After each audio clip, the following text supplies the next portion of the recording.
Hello everybody, this is Rex and I'm making another video for DragTheBar.com.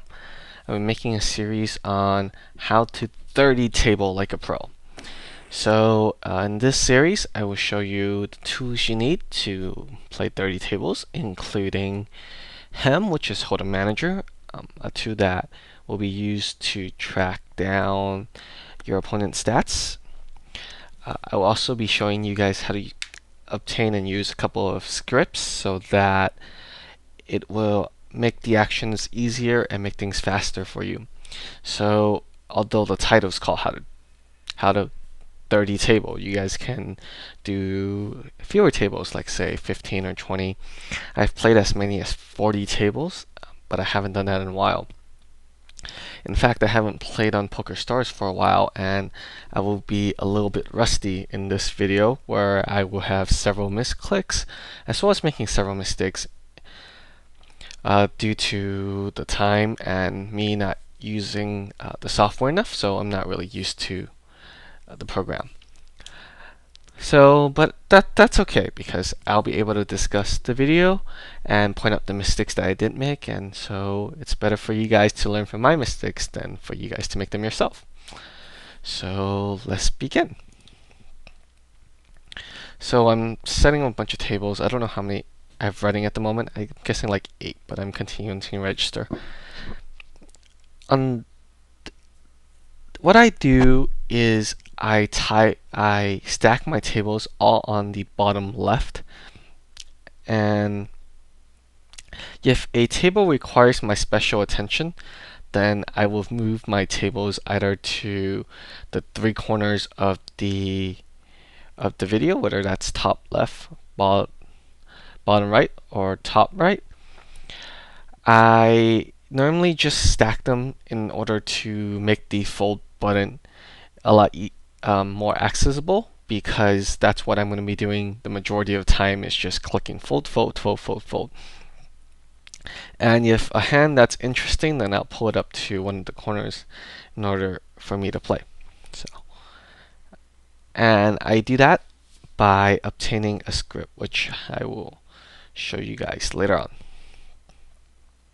So on the top left table, I had ace king, but it went away because this is part of the 30 tabling process. I'll be pausing the video a lot in this series because there'll be a lot of action. So here's the ace king table. I decided to check the flop because I figured that he wasn't going to fold a hand that we beat, and I think checking the flop is okay. I think c-betting the flop is okay as well. He has about 2x pot. Against an unknown, I guess check folding is best. So that's what I did. I checked and I got a free card, and then I ended up folding the turn versus his bet. So as you can see, I'm just opening table. So here is the auto hotkeys, part of the stars hotkey that I would use. As you can see, I just re-downloaded this, and I haven't used this in a really long time. I'm used to 16 tabling now on full tilt, and that's why I don't really need a script. But if you're gonna play over 24 tables, I would think that a script would be quite useful. What I do is I set up 2 keys basically. One is the backslash, where it drags my bar to go all the way to my right, so I can do that and then press all in. And then I also have a bet of 2.27. The 7 is blocked out, and that's indicated by the right bracket. Those are the only 2 hotkeys I use. If you want, you can use hotkeys for all of them, but for me, only those two is enough for me to work things out. And by having those 2, it helps me a lot when I want to open raise to a smaller amount or when I want to shove. Basically, in sit and goes, those are the 2 major decisions, aside from folding. So the beginning 5 minutes will be me registering a bunch of tables and then them eventually popping up.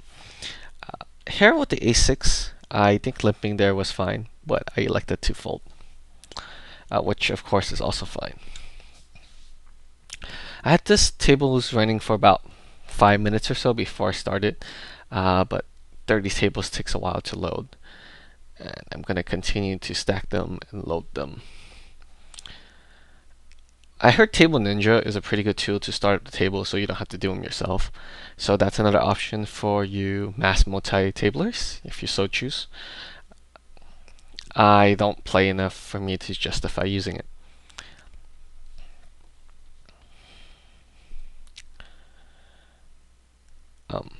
Jack 5 offsuit is a standard fold. I will pause the video whenever there's an interesting hand. So far, there has not been.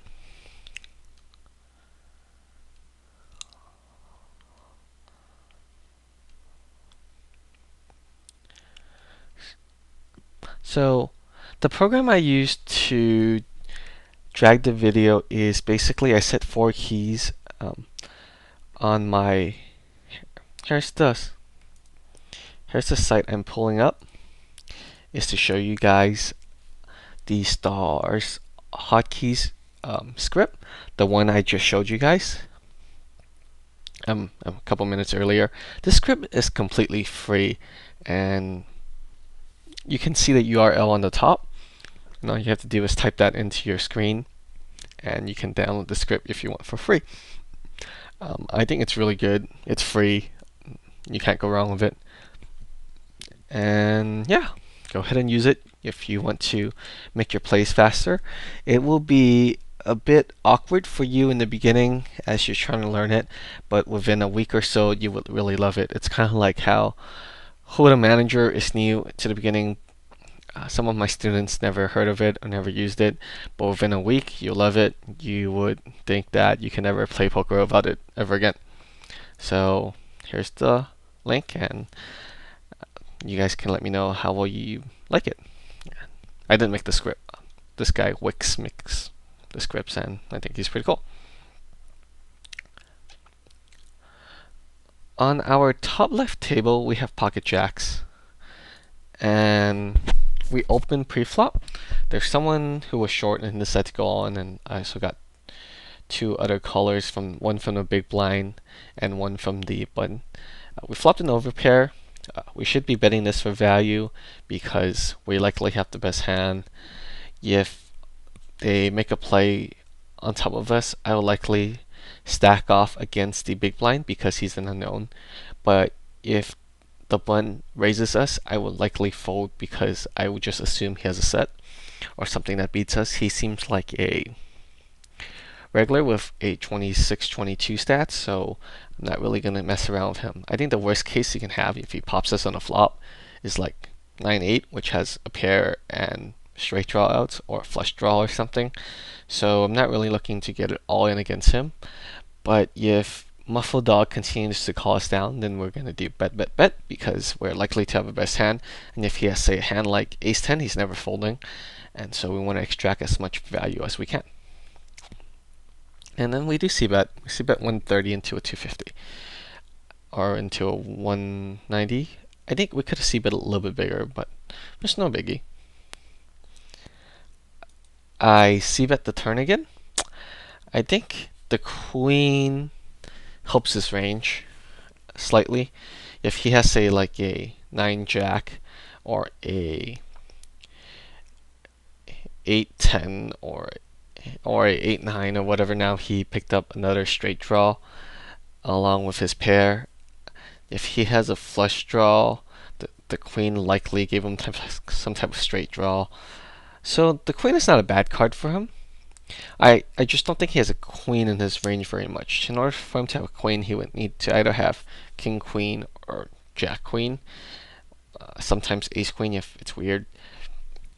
And we have decent equity against that range, but more so I believe that he will have a 9 or a 10 or some type of a draw a lot more often than he'll have a queen. So I think I like to make this bet here for value / protection. If he goes over the top, I'll likely call just because I have so much equity in his hand that I'm never drawing that unless he has queen, king, jack. And even then, I think that's a very small percentage of time. So I like to bet here for protection. and he calls. When he calls, we should be really happy and really certain that our hand is the best.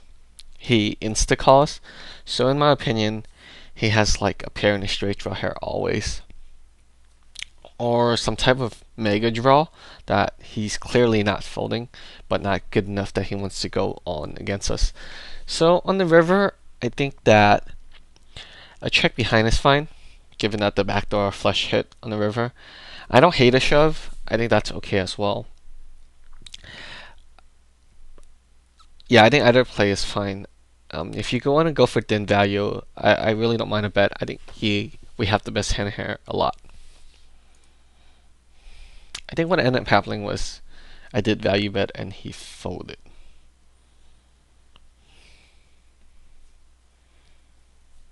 Nope, I don't remember exactly.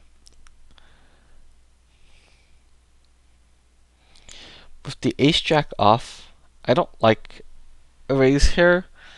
I think checking and seeing a flop is more than fine. Sorry, jacks held against a pocket eights that went pre-flop, but we would have won a huge side pot even if we lost the main pot.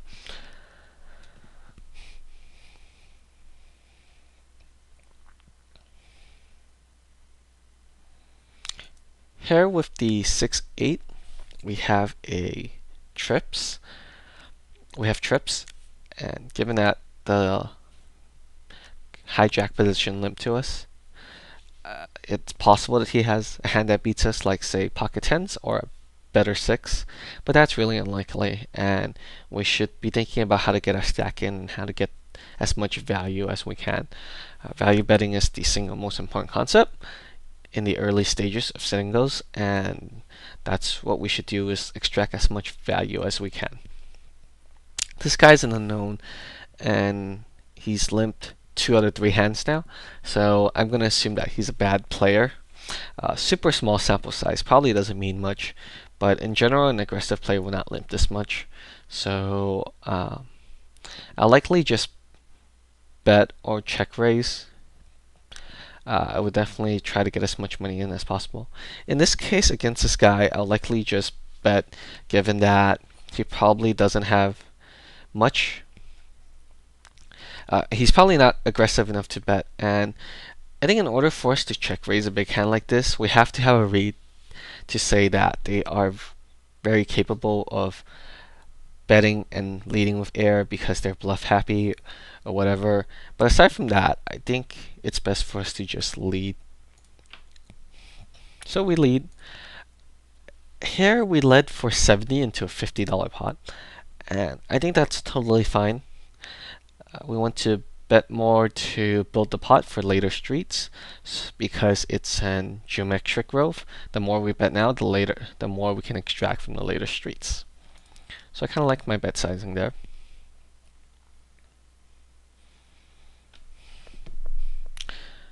Obviously, betting anything from like 30 to 70 can't be too wrong.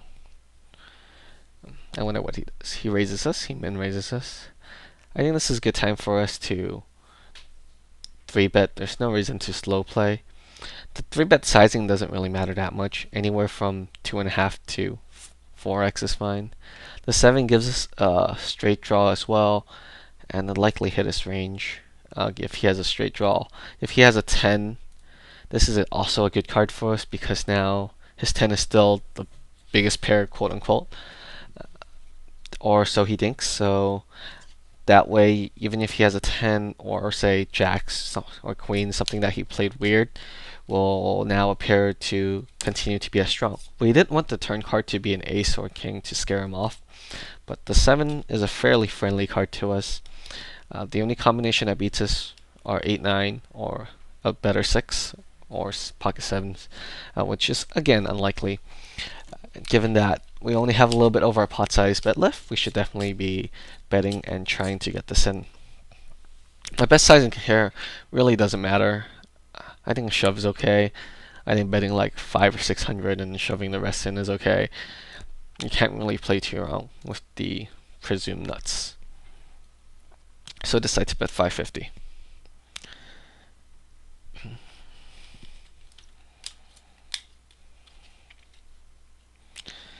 As you can see, I continued to play the bottom table. Um, it's not really one table, they're all stacked on top of each other while I played the top table. So he calls the bet, and the river is a insta shove because we still have the nuts, so there's no reason not to play that. So I put up this 10-6 suited to the top right, probably because I was going to raise it if it was folded to me. But since someone limped, I decided to shift it back to the bottom left along with the rest of my pile.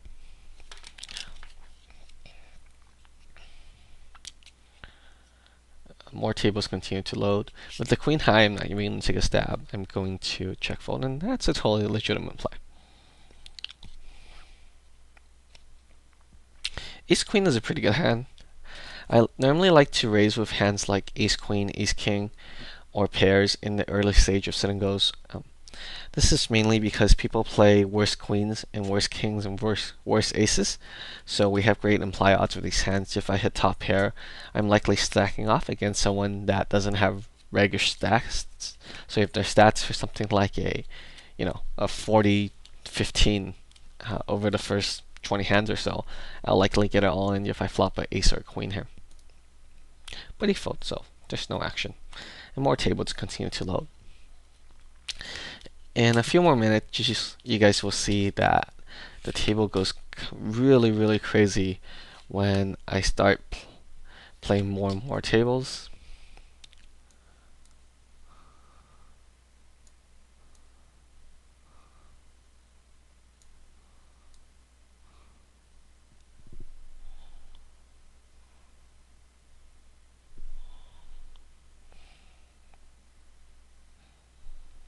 So again, not much too interesting.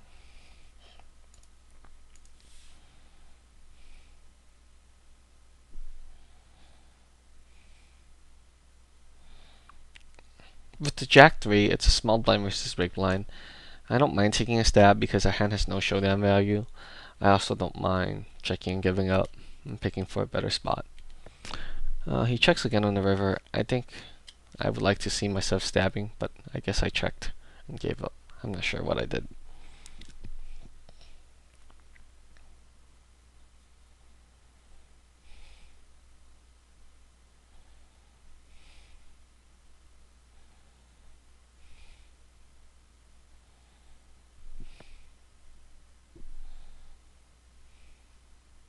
So here we picked up aces in the big blind with 3 limpers and the small blind completing. I would like to see us making a raise here. I think a raise is good. And so here I make a raise size of 180. The reason I made the raise size so big is because I feel like they're so bad that 100 and 180 doesn't make much of a difference to them. If they're going to call, they're likely going to call 180 anyway. So with that said, the more we put in pre-flop, the easier it is for us to get it all in post-flop. So because we have the best hand, and we likely will have the best hand on the flop, we should try to get as much money in as possible. So the biggest mistake we can make here is check, and to try to slow play our hand or whatever. That is not a good idea. The best thing we can do is try to extract as much value as we can while we're having a good hand. And the easiest way is obviously by betting. So I pull the table and I make it 160 and not 180, and we at least get one caller. I think we missed the table on top left earlier where I had ace-6 suited. And what I did was I just stole small blind versus big blind. The big blind was fairly tight, and I think that's a perfectly legitimate play to steal. So go ahead and talk about my aces table now. So I got 2 callers, and one of the callers is a bronze star, so I'm just going to assume he's not very good. And given that he has a bronze star, and I have a bronze star, I'm going to start showing off my bronze star so people would think that I'm terrible bad. What happened on the flop was that I led really small and he shoved. I think that it's a okay play to bet really small on the flop after we flop the nuts of 600. The pot has 600 and I think I led 220 into it. I think it's good because he will spaz out even if he has nothing. Even if he has like pocket fives, he'll think that I'm scared of ace. So he might do something silly. In this case, he has ace 8. So he flopped 2 pair and he was never going away. But if say he has a worse hand like say 9-10 or straight draw or whatever, that he would have normally just gave up if we see bet a normal amount. But by c betting smaller and inducing, it sometimes makes people do silly things. And I like that, to do that against bad players. Obviously don't do that against regs, but against these players who call big pre-flop raise, they're capable of doing anything silly. And our goal is to extract maximum value out of our hand. So, and he was drawing dead going in, almost drawing dead, drawing 2 running 8s on the flop.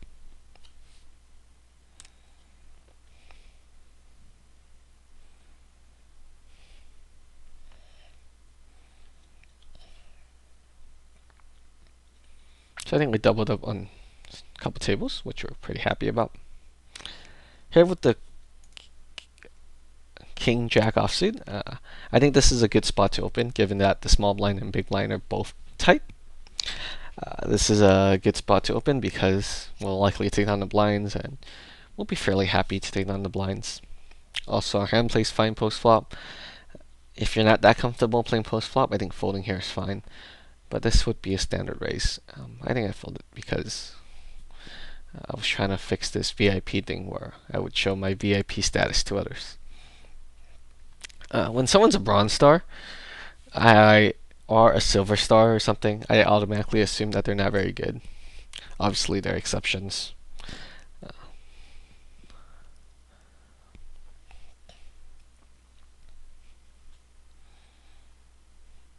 More tables popping up. Twisted Echo is someone that I've played with in the 60s, and he seems fairly solid. I think later on I found out that he was playing because he had a prop bet going on. I don't recognize any of the other regs. I just assume they're standard $16 regs who know a little bit about ICM and in general tighter than what is optimal, and we can really exploit that later on.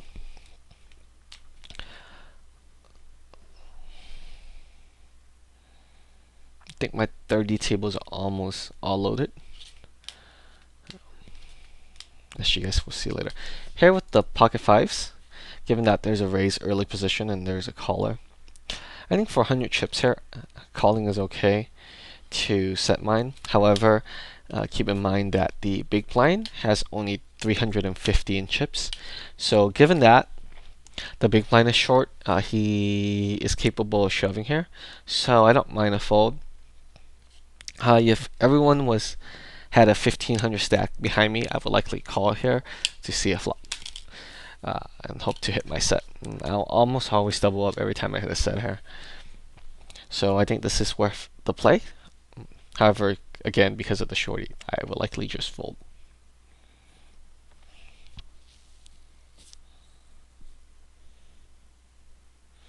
And then I think this is when my stars freezes for about 10 seconds.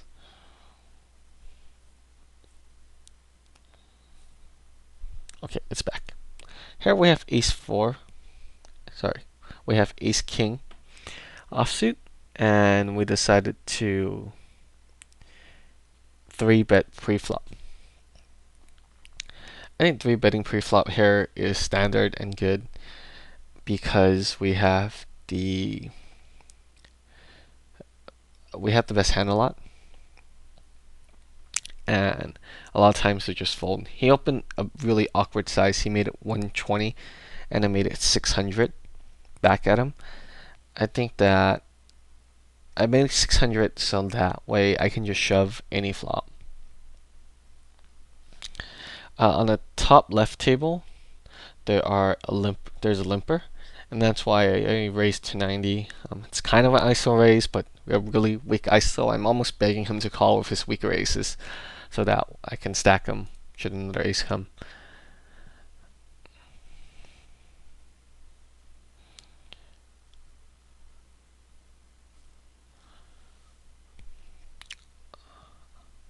On the flop on the table on the right, um, the guy who called my 3-bet is now tanking.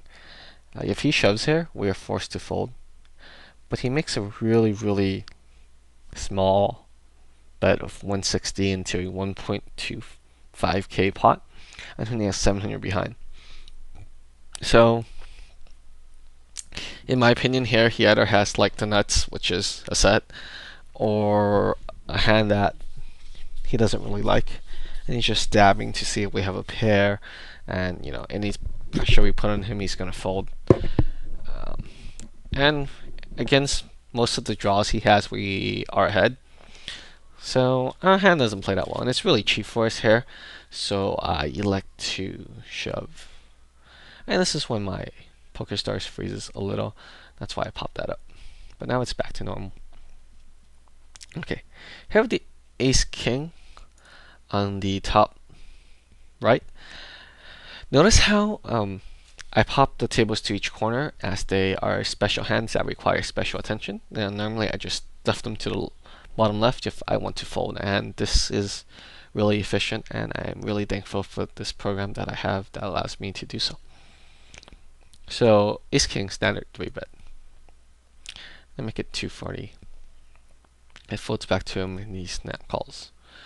So on this flop of a 9 deuce deuce flop, it's a really bad flop for him to hit. So he either had it from the beginning, like say a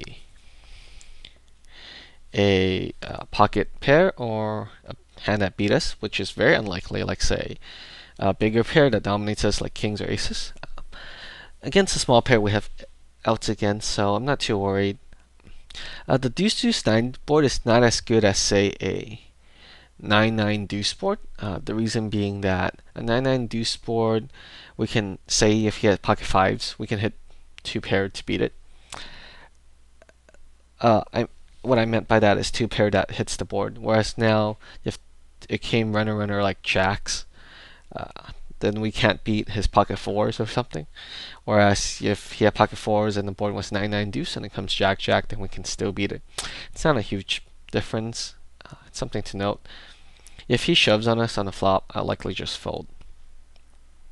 On the top left table, what happened was I c-bet the flop and I got called. And getting called is fine, because we have it was a rainbow board. We have 2 overs and 4 draws to the nuts. So we hit one of our nut outs, which is the case king, or one of the kings, and he checks to us again, and obviously now we're going to bet the turn for value and try to get as much chips as we can get on the top left.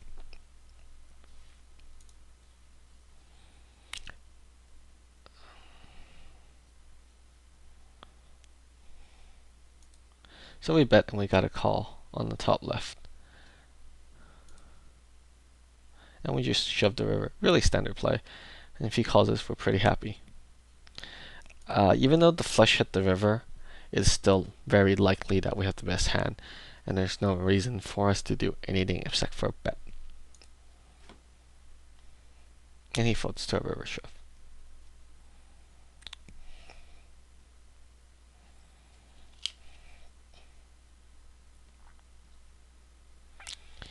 Here with ace-9, I opened pre-flop, and then when the flop came to me, I decided to check. In retrospect, I think c-betting the flop here would have been pretty good, because we have a black backdoor flush draw and we have 2 overs. Our ace-high might be good. I don't mind my check. I think it's also okay. I think a c-bet is slightly better. Against bad players is always great to c-bet because they never realize you're c-betting. And when they don't realize you're c-betting, you can just really exploit that and take as much advantage as you can. And I folded on the ace-9 hand when he donks into me. On the top left, I decided to open with my kings. I open this time to 6x, again to 180. Same theory. I think if they're gonna call me, they're gonna call me. If they're gonna fold, they're gonna fold. They don't really care. They're never folding their pocket twos, pocket fives, ace jack, whatever. Again with ace king, because ace king is a hand that I need to hit the flop for me to win. I'm not gonna open to 180.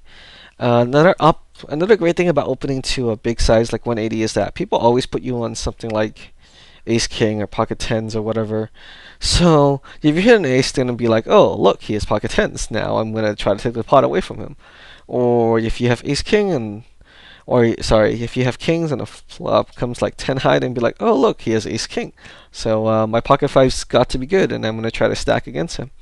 And this is generally the mentality of bad players. They're gonna put you in a hand that they can beat, and it could be just that one hand, but that's exactly what they're gonna put you on, because sometimes they're right, and when they're right, they feel really good about themselves, and they're gonna continue doing that, which is of course a really, really bad way to play poker.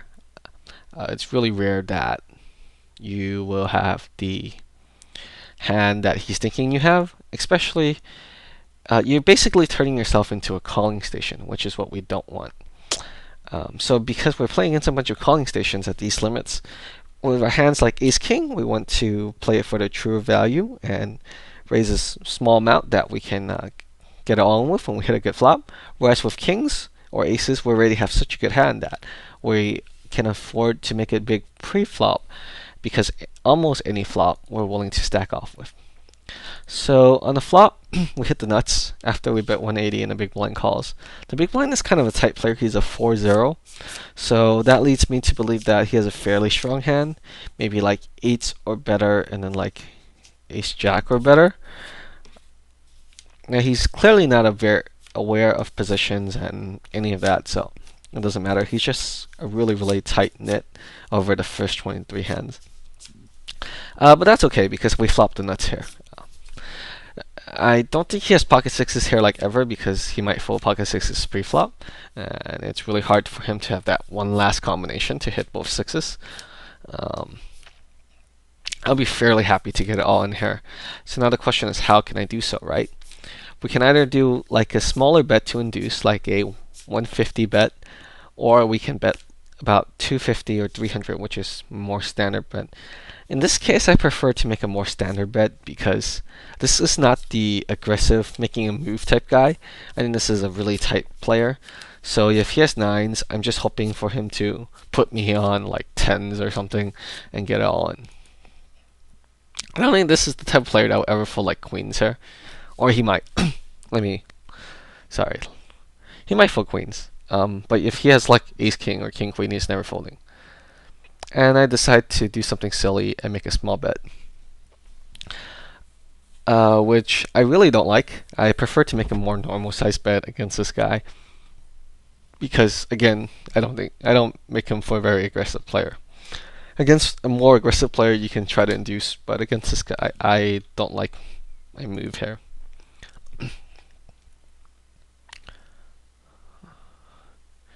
On the top left table, it was a limp pot. It folded to me on the button. I had ace-5 suited, so I decided to limp along. On the flop, I flopped the straight flush draw. Got shot straight flush draw. I have really good equity against almost every hand except for a set. And even against a set, I have about 30% equity, which isn't the greatest, but it's okay. I'm not really... I guess I could go on the flop, because there are some lesser flush draws that might go on against us, which we dominate and we're pretty happy about. Against a queen, we're a favorite. Against two pairs, we have like 40% equity. So our hand has equity against most ranges. So getting all in on the flop here isn't terrible.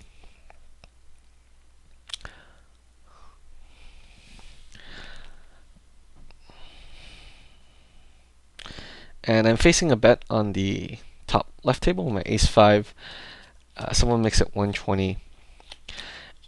and he has a full stack. He has a 1500 stack.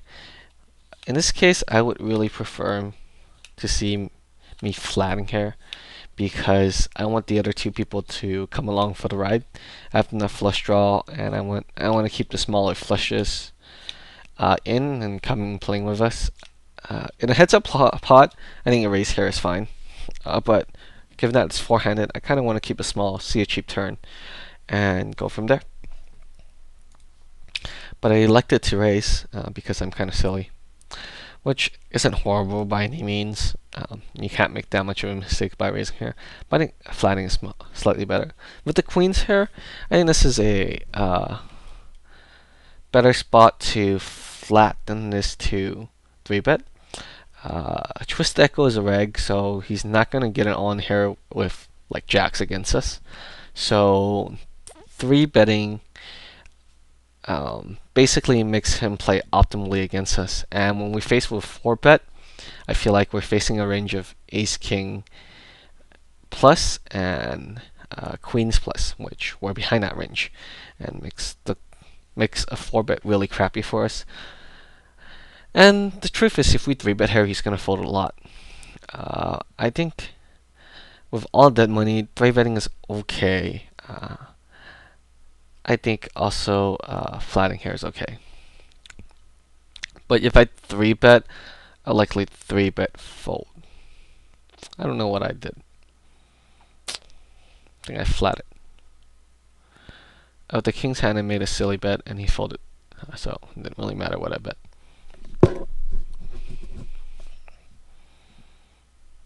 Oh, another feature of the script is that it will not allow you to fold when it's not your turn. So that's a really good thing, because sometimes you misclick and you click on fold when you mean to check, and then the stupid window will pop up like, oh, are you sure you want to fold? And that can be kind of annoying. What the script does is it automatically checks it for you, so that way you can just resume and continue to play your other window. It can save you some time. It's a very good program. Give the fours, we're not giving the odds to set mine. So it's a really easy fold. I don't know why I pulled it aside.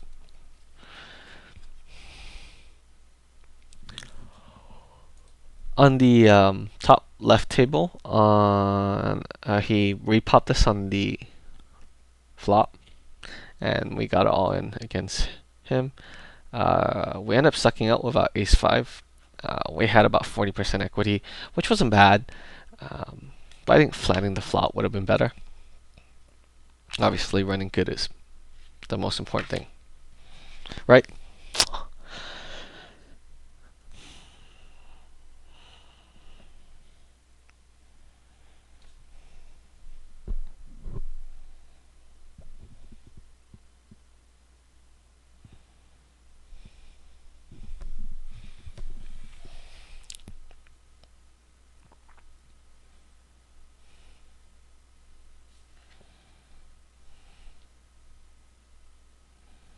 Just no ejection, just some standard folds.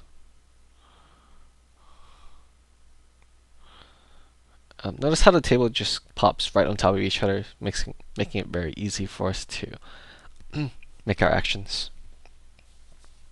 This is another part where my script comes in. All I really did was I pressed the right bracket, and the 113 automatically pops up for me because that's 2.27 times the big blind. And starting at the 2550 stage, I start using that script. Before then, I either open to 3x or I open to 8x or 9x, depending on what hand I have. If I have aces or kings, I open to 8x, 9x. If I have a smaller hand, I raise to a smaller amount because I don't want to get it all in against them. So queens, I make it 2.25x, and I will likely get it all in against pretty much anyone that pops me, unless they have shown a really tight record. Otherwise, queens are way good. With the jacks, I am 40 big blinds deep, but given there are a bunch of limpers, I'm fairly confident my hand is good. So I think this is a spot where I can raise 200 and play a flop. I don't mind a shove pre-flop just because I'll just take down the hand and win 250 in chips while I don't have to play a single hand post-flop. I would like a shove here if I was slightly shorter, like somewhere between a K to 1500. But given that I'm so deep, I think a regular raise would have been better. But I elected to shove. And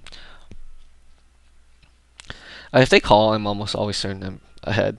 Like they'll might hero call with something like sevens or ace jack because they think that I have the opposite, like they think I have pocket fours, or they think I have ace 10 or trying to steal or whatever. And you'd be surprised what people call you with.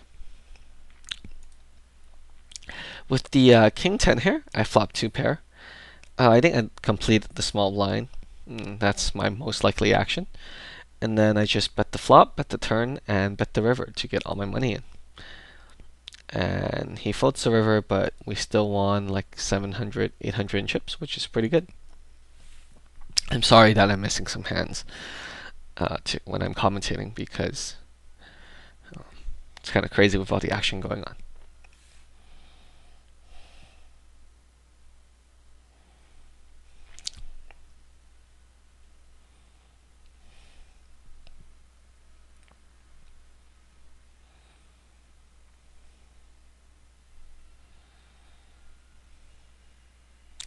So here with 10 jack, I will probably fold because there's so much action. Yeah. With the ace 6 here, I think completing is okay because they're both really bad. And if I hit top pair, I might be able to stack them. And so I don't mind a complete. Folding is also fine. I don't like a raise here because raising makes the hand kind of hard to play. With the queens, we flopped an overpair. So even against 2 regs here, I will likely get it all in if I'm given the opportunity to. The difference between flopping overpair at this stage and flopping an overpair at the first level has a tremendous difference. The main difference being that we're 30 big blinds deep now, and if they set mine and hit a set, then so be it. Also, regs are more likely to felt here with, say, top pair, whereas in the beginning, in the first stage, they'll never felt with top pair. So that's a big difference. So if he has, say, like a jack queen here, I think he'll likely get all in against us, or a king jack.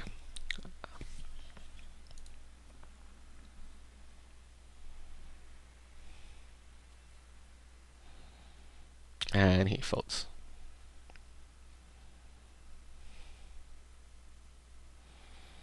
Now that he's thinking for a while, if he shoves, I'm gonna throw up slightly, but I think I'm gonna call. I think he can have a bunch of straight draws or whatever.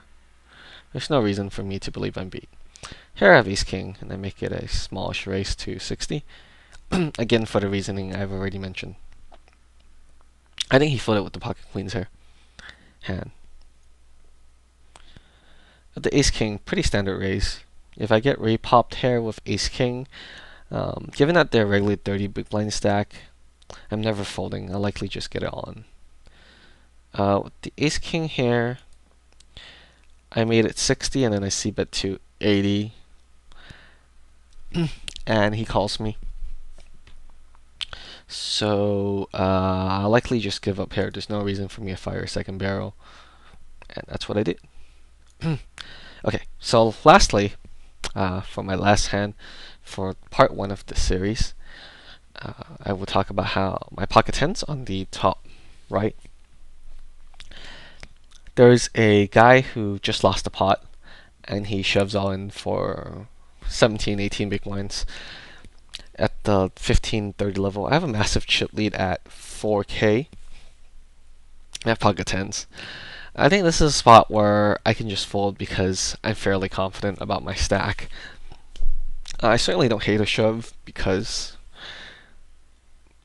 my hand is pretty good. I'm likely ahead of Fabric's range, and I have no problem with just getting all in if I were in the big blind. If I were in the big blind, this would be a snap call. But given that there are 2 people behind me, I just don't really love my tens all that much. I think that, If they pick up like queens plus, they'll likely call me, and I'm not going to be too happy losing 1.5k of my stack for no reason. So for that reason, I think folding here would probably be best. Luckily, neither of them had a hand that beat me, and I did end up winning against Fabrics. I think he has something like ace-4, so I beat him, and I won even more chips at this table, so that was good. So this will wrap up the first part of my series. In my later series, I will talk a little bit more about how to multi-table like a pro, and I'll continue to give my analysis of the hands. So I hope you guys enjoy it. I hope you guys learned something from it, and if you can, leave me some feedback on what you would like me to do to improve on my videos, or what else you guys would like to see. So again, this is Rix for DragTheBar.com. Thanks.